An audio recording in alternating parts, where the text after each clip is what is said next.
Eagles fans, what's going on, baby? The Eagles advance to the divisional round of the playoffs as they beat the Green Bay Packers 22-10 at home.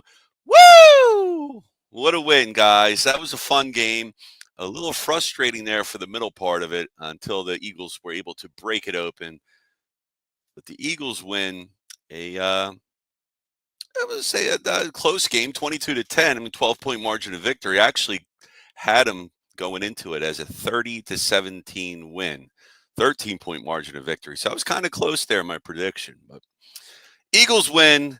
All is right in the world. We are going to play next week the winner of the Tampa Bay Washington game. And that's coming up next, if my calculations are correct. And they usually aren't because I am bad at math, but I'm pretty sure they are higher ranked seeds, and that's who we get to play. Because the Detroit, who is the number one seed, is going to get the winner of Minnesota and oh man, I'm blanking. Minnesota. Who they playing, man? Oh Lord, just hyped up. Minnesota and the Rams. Minnesota and the Rams. All right, guys. Well, here we are on another edition of the Birds Flyby on It's a Wrap Network. So please make sure you throw up a like, share, and subscribe so you can get all this awesome goodness to your inbox, to your feeds, whatever social media platform is your favorite. It's a Wrap Network is on there. And I'm rocking, if you can't see, the Vet throwback, baby. Let's go. The Vet t shirt, 1971 to 2003. And that was, of course, supplanted by the Link, which is where the Eagles were at today. So hope you're all having a good day. Um, man, well, let's get into this game, man. Let's get into it here. I'm just going to my notes, my pad and my pen. That's how I do it here, guys. That's how I do it on a Sunday afternoon. All right, well, if there were any concerns about Jalen Hurts or Devontae Smith or A.J. Brown, they were alleviated, I'd say, with this win at least. Devonta looked a little limpy, but his issue coming into the game, Devonta Smith had a back issue. A.J. Brown had a knee issue, and there was a part in the game where I thought he looked a little gimpy, but he seemed to be okay as he was reading his self-help book on the sidelines there. It was a quiet night for Devontae and AJ for the most part. And Jalen Hurts, of course, missed pretty much 3 games. The first game where he got the concussion, he only played 11 snaps. So I'm going to say he missed 3 games.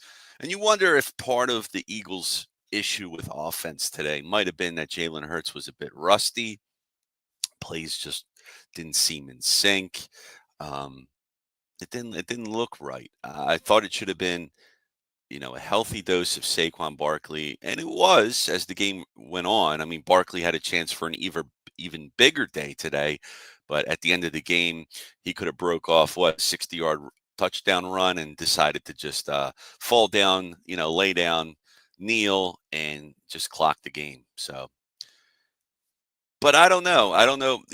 We scored 22 points and we won by 12, and that's cool and all, but if we struggle with offense, against these high powered offensive teams, Detroit, Tampa Bay and the Rams. I'm going to say they have a more potent offense than Green Bay does.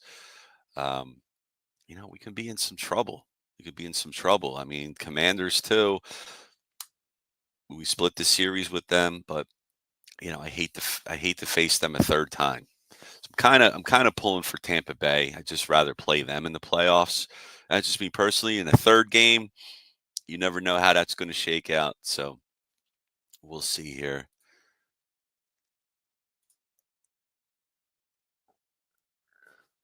All right.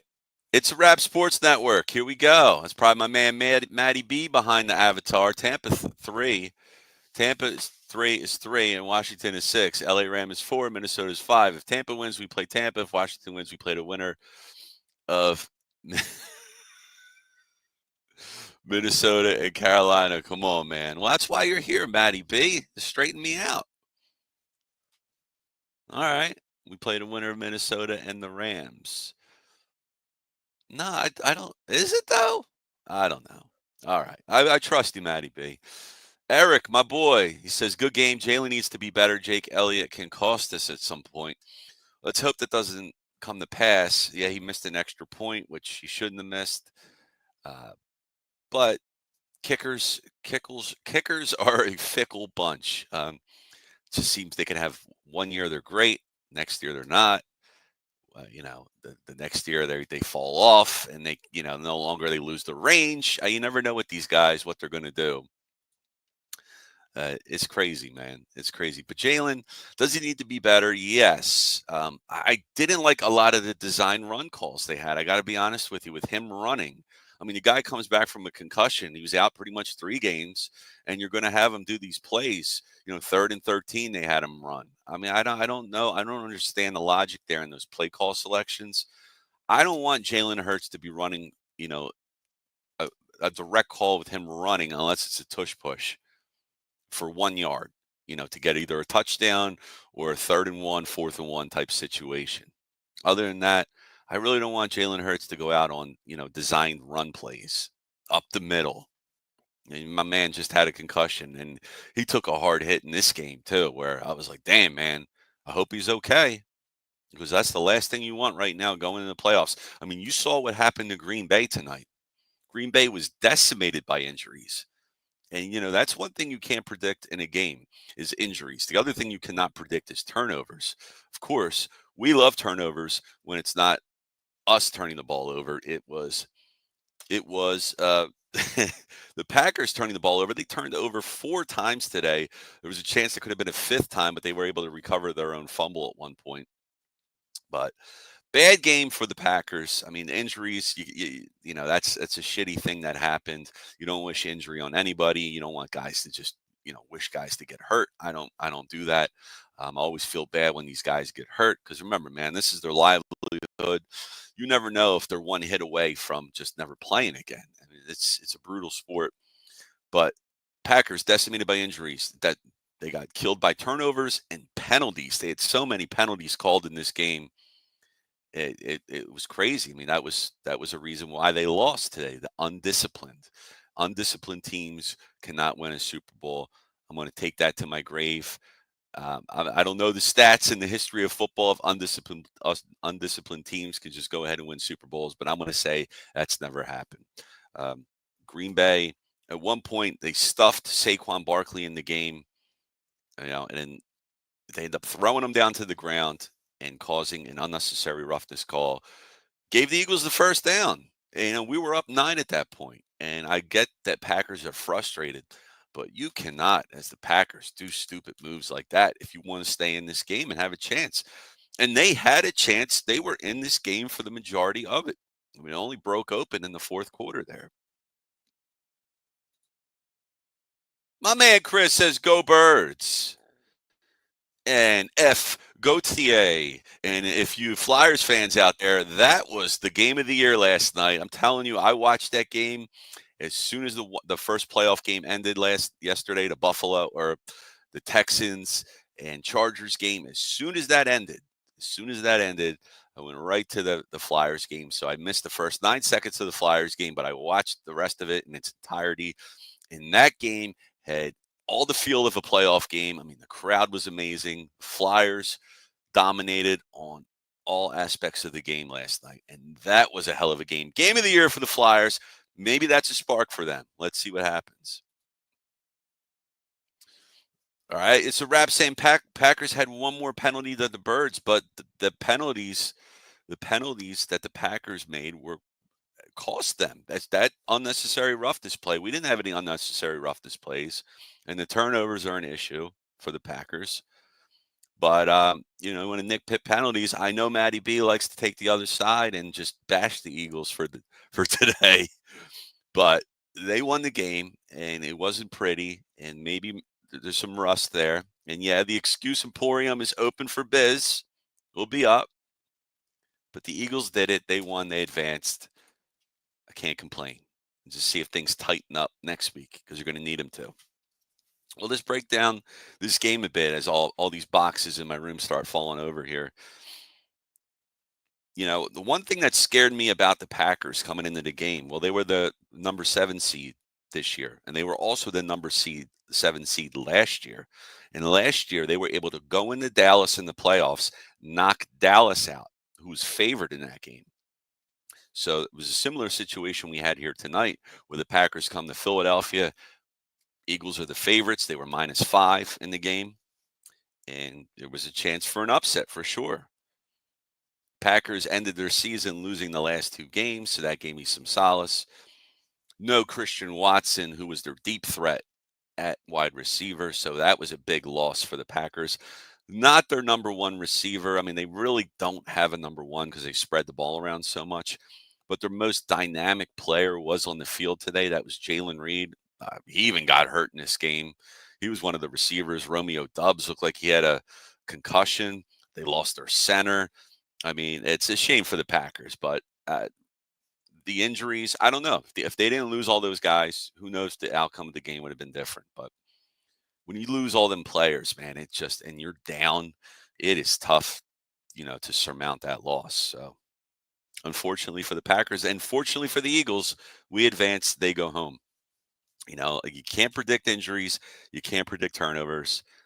That's true as far as you go back to the first NFL game. You can't predict that stuff. Packers are pretty good with run D, though. They were 3rd in the NFL in yards allowed per carry, uh, but they never, facing a Saquon Barkley, who did score 3 touchdowns against them in Brazil, week 1. He went 25 for 119. Could have got a hell of a lot more with that last carry of the game that iced it. He did kneel. He did fall and give himself up, but that could have been a 60-yard touchdown right there. So Barkley did average almost 5 yards a carry, 25 carries for 119. I'll take that. And what did he do on the receiving side? He got 2 catches for 4 yards. So I'd like to see him be involved more in the passing game. But you know what? Cannot complain about Barkley's night. He had a great night. Again, could have been a lot bigger for him. Jalen Hurts, did he have a great day? He did not. 13 of 21 for 131 and 2 touchdowns. But a big important thing for Jalen Hurts that he didn't do was turn the ball over. No turnovers. So yeah, the passing stats you want better than that. You would like Devontae Smith and AJ Brown to not be so bored that they're reading, their self-improvement books on the sidelines there. But it could have been worse. If I'm not going to give AJ Brown shit for that, and I know people probably will reading the book like that. It's not like he was reading Harry Potter or something on the sideline. He was reading a self-improvement book, and maybe he was reading a chapter on just negative emotions, or feeling left out or something like that. Whatever the narrative of the game was that fit AJ Brown tonight, is maybe that's what he was checking out, because he had 1 catch for 10 yards. Okay. Jahan Dotson had a catch for 11 yards, but he got the first touchdown in the game. And if you bet him to score the first touchdown, which I almost did, I didn't, of course, because I can't hit a number in my life. Jahan Dotson scored the first touchdown of the game, caught 1 ball, had two targets. AJ Brown had only 3 targets. Devontae Smith had 4 targets. He was your leading receiver, 4 catches for 55 yards. Dallas Goedert, nice game for him, 4 catches for 47 yards. And that incredible touchdown, the 3 stiff arm touchdown. That's a highlight reel. That's going on their end of season DVD or stream, or however they're going to package their end of season highlight reel, or highlight moments and all that. Their yearbook. So yeah, I mean 4 for 55. So you got 65 yards from your top 2 receivers. You face these high octane offenses, and we get to the Super Bowl. Let's still leave that on the table. There's an opportunity there, but we got to face either the Ravens, or we got to face the Bills. You got to be able to generate some offense through the air. It can't be all Saquon. Just can't. But you know what? Green Bay did not fare much better. Did not fare much better. Their leading receiver was Jaden Reed, of course, the Swiss Army knife that they have at receiver. He can also run the ball out of the backfield, does jet sweeps. That's how he scored against the Eagles in week 1. 4 receptions, 46 yards. He was your leading receiver. Josh Jacobs had a great game for himself. 3 catches for 40 yards. Dontavian Wicks had 2 catches for 39 yards. Tucker Kraft had 5 catches for 26. And they had a lot of receivers they passed the ball to. Again, the Eagles have a slim receiver tree, it always seems like. But Josh Jacobs on the ground, hey, bend but not break. I mean, Josh Jacobs had a monster run, and where he ended up he got stopped short of the goal line, stopped on the half-yard line. He went 18 for 81 yards, then punched that right after that, punched it in for a 1-yard touchdown. That was that TD there. His long was 31 yards for the game, so he had himself a nice game. Jordan Love, 20 for 33, 212 yards, 3 interceptions. Kudos to the Eagles defense and the looks they were throwing Love. They just had him off balance. He didn't look right. Maybe it's his elbow. I could throw excuses to the Packers too if I'm going to do it for the Eagles. Maybe it's his elbow. He had a bulky elbow coming into the game. But hey, he's a gamer. He toughed it out. If he was too hurt, he wouldn't have played. And Malik Willis probably wouldn't have been much better. But that's what you got from Love. Those three INTs were costly for Green Bay. And one of the reasons why they lost.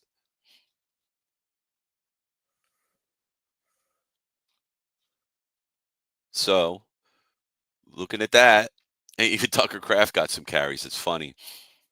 I mean, we just dominated there. Now look, total yards. Green Bay had more total yards than the Eagles. They had 302 total yards to Eagles 290. So they out yardage the Eagles. Didn't matter though. It's pretty much they're playing from behind, getting gutter yards. 195 passing yards to the Eagles 121. 107 rush yards to the Eagles 169.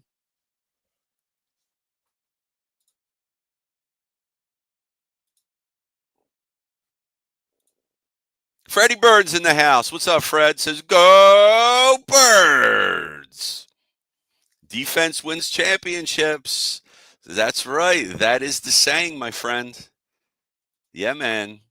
We beat the crap out of them. The more physical team won. Yeah, I mean, shoot, is it body bag part 2? It felt like a body bag game, like what the Eagles played.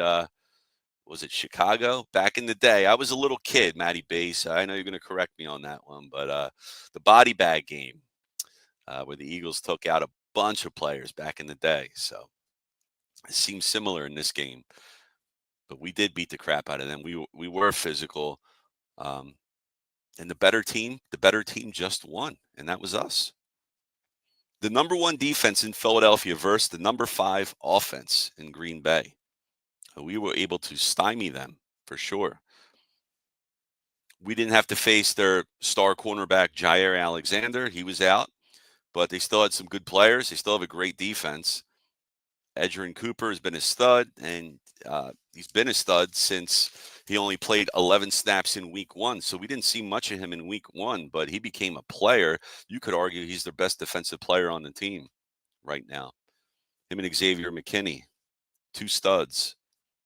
But look at the Packers. Let's take a look at them for a second. Who have they beat this year, playoff-wise? They're 2-5 against playoff teams. The 2 teams they beat, the Texans, right, who were 10-7. They beat them 24-22. That's a squeak-out game. They beat the Rams, right, who are a 10-7 team going into the playoffs, have their game coming up tomorrow.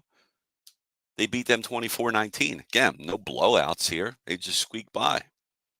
Eagles, meanwhile, beat the Ravens, beat the Bengals, beat Washington. Another stud. I know there's another team I'm missing here. Another high-end team. I'm just going through real quick. All right, beat Cincinnati, beat Washington, beat the Rams, beat Baltimore, beat Pittsburgh. I say the level of competition. I mean, we beat great teams. Now, yeah, I get it. The Green Bay's in the division with Detroit and Minnesota, and they're pretty darn good. But we can argue Minnesota's fraudulent, just like I think Green Bay was fraudulent, because they're just not that good against the better teams. And I know Cincinnati didn't make the playoffs, but they're pretty damn close at 10-7. They only made the playoffs because what Kansas City laid down. They didn't want to. They didn't want to play their guys because if they would have won, I think Cincinnati would end up sneaking in the playoffs. And that's the last thing you want to do is play Cincinnati because they were hot to finish this season. First quarter, Green Bay's first drive. We wouldn't even have a chance to drive. Opening kickoff. Eagles recover the fumble on the kickoff. Big hit by Owen Burks, who ended up playing. We lost Nakobe Dean. He got hurt. He got messed up. So Oren Burks came in to play his position at linebacker. It's the 23rd forced fumble of the season for the Eagles, most in the NFL. So there's that. Number one defense showing up right off the bat. First drive, off that turnover. Jahan Dotson, Penn State, baby. Yeah, I know. They lost. All right. I need a Penn State moment here. Catch a touchdown, 11 yards, puts the Eagles up 7-0. Then we got a few punts in there. And then we had Nolan Smith had a couple of sacks in this game. Big game for him. One of the sacks that Nolan Smith had where he tackled Jordan Love. Jordan Love fell right on that elbow. That's been bothering him. So, hey, who knows if that's had something to do with it. I ain't worried about it. Shouldn't have been playing if he's too hurt. So no excuses there. Jake Elliott got a field goal then. Philadelphia's third drive. 10-0. Birds. Sirianni now 3-3 in the postseason. And then we had big play Slay with an interception on a Love YOLO ball. And it was the first turnover for Love in a long time, like 400 snaps, something like that, or close to 400. Anyway, that was the first of 3 turnovers for Jordan Love. And you know me, I mean, I like a good turnover, man. Apple turnover, man. Put that right in the toaster oven. Imagine eating 3 of them. Woo! Then we got Nakobe Dean left. He left the game, didn't come back. Slay left for a little bit with his elbow, but he did come back. McManus missed the field goal. It was the first miss in his playoff career. Would you look at that? Things happen, man. Things happen in the playoffs that you've never seen before. Zach Bond with an interception in the second quarter. Please sign him to extension. I mean, if you don't sign him, you're going to have to tag him because I don't even know if he wants to sign at this point. He's going to try and get paid, but you got to sign this dude. He just fits in. You can argue he's our best defensive player. I mean, we got so many guys on the defensive side of the ball that are studs, but damn, what Zach Bond's doing this year, please, man. Dude's involved everywhere. Every time I see Zach Bond, he's in on a play. My man's a linebacker, and he's in the end zone on plays. I mean, it's crazy. The dude's an athlete. The dude can play. And he fits our scheme. He fits Vic Fangio's system. Sign this dude.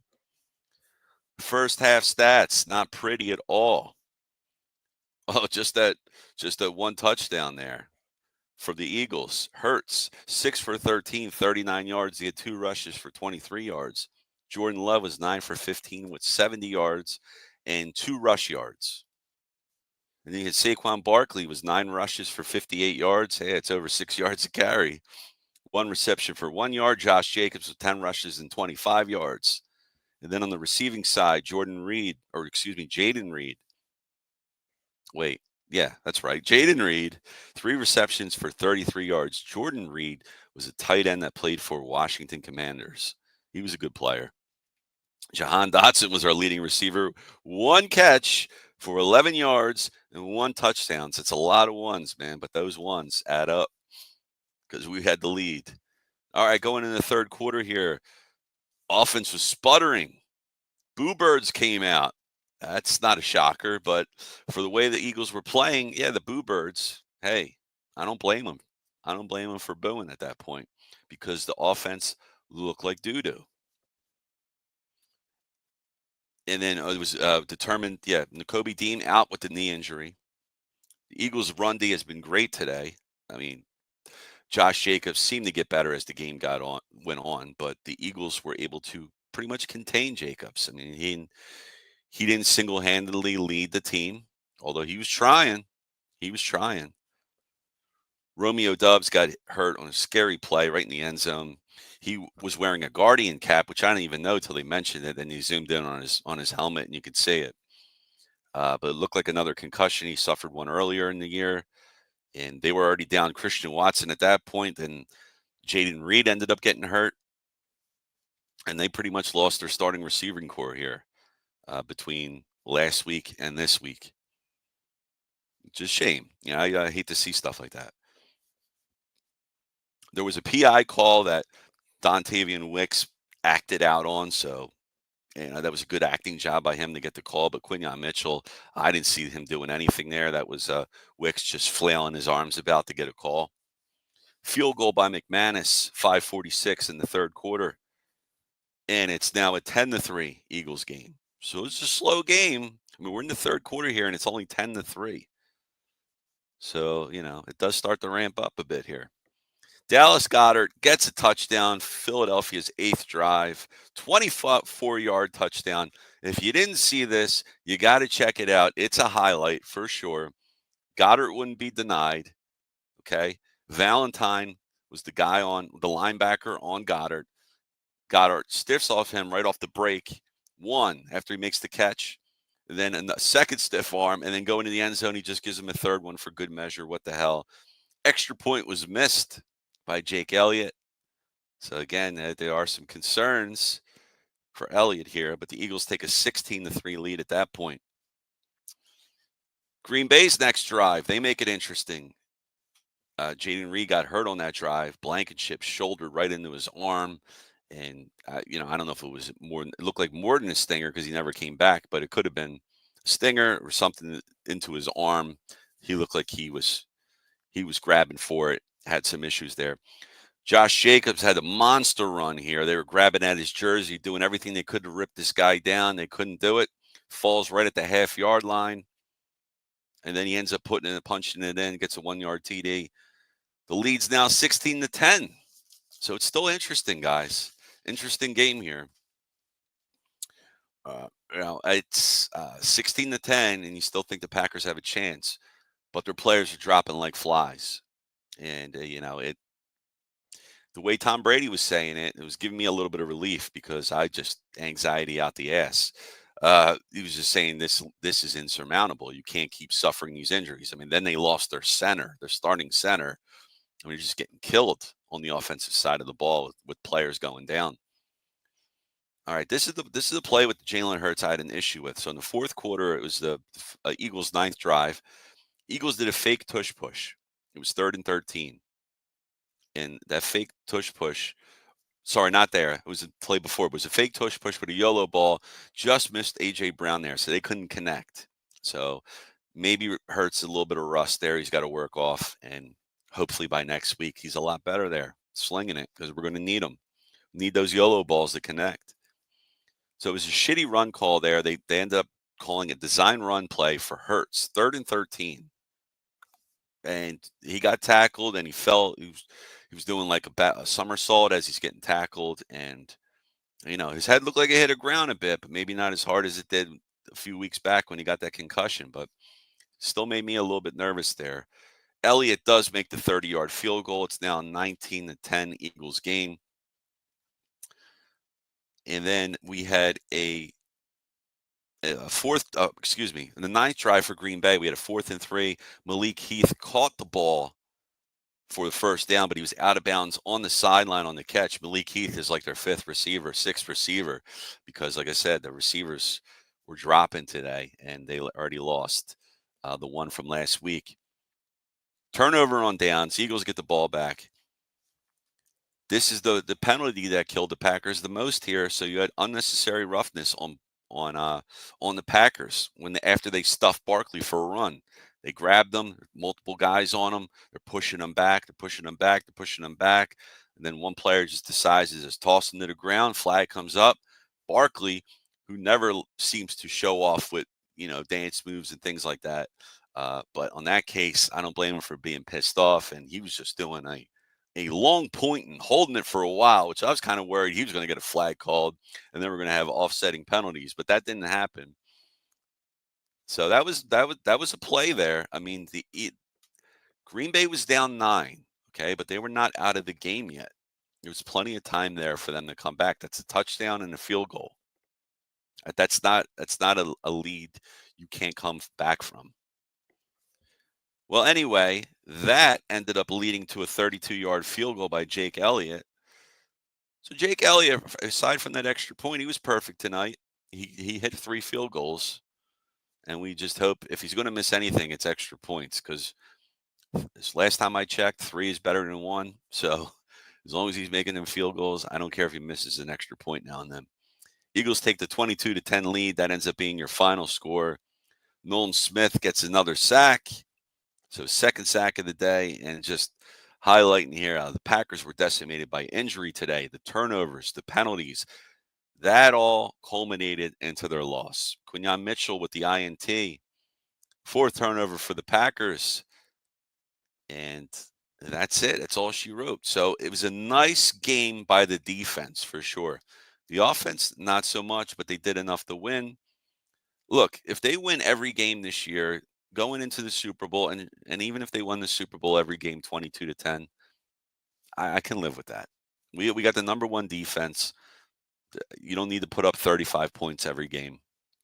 I'm fine with a win like this. And this is a win where the Eagles offense wasn't perfect. So imagine if they just get a little bit better offensively. And you still have the best running back in football, Mr. 2,000 yards, Saquon Barkley leading the charge. So you can always lean on that dude. And again, that's what they did today. Let's see what we got.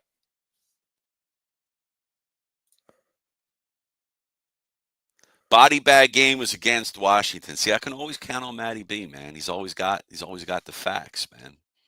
All right, the body bag game. That was the Buddy Ryan days, right? So was that 80s or early 90s? 89? It was late 80s, early 90s, I take it. Yeah, I don't remember the year. I'm going to say 89, just for the hell of it. All right, guys. Well, I think I'm about to wrap this up here for the night. But before I do, just go ahead and promote our channel a little bit. And if you haven't already, please throw up a like, share, and subscribe. It's pasted all over my screen here. You can't miss it, right? Here's what we got coming up, guys. Our Clear the Ice Flyers post-game show. Here's our lineup for the week. Matty B. Oh, he's got tomorrow's game against the Stanley Cup champion Florida Panthers. That's nice, man. And I get the Columbus Blue Jackets on Tuesday. So we get back-to-back games. And then Thursday, Matty B. I'm sandwiched in between Matty B. Thursday, Matty's got the Islander game. Check that out, guys. And here we are with the playoff stuff. 4 and 5. 6. Okay. Yeah. All right. 6 is the lower seed. Yeah, I got it, Matty. See, I needed the math in front of me here. All right. We would play the Rams. We would play Tampa. But if Minnesota advances, well, if Minnesota and Washington advance, yeah, we would play Washington. Excuse me. Detroit plays Washington. We would play Minnesota. But we're at home. We're at home. We're hosting another game. Oh, man, it's going to be fun, guys. I can't wait for tonight's game, man. I'm hyped up. Hyped up. Make sure you check out the Wraparound with your boy Sal G every Monday night, 7 p.m. Eastern Time, exclusively on It's a Wrap Sports Network. And my man Matty B, he's got a nightly show pretty much. I know he has a couple days off a week, but it's pretty much on every night. Sunday to Thursday, I'm going to say, or Monday through Thursday. Monday through Thursday. I know I got it wrong, Matty. I'm sorry, buddy.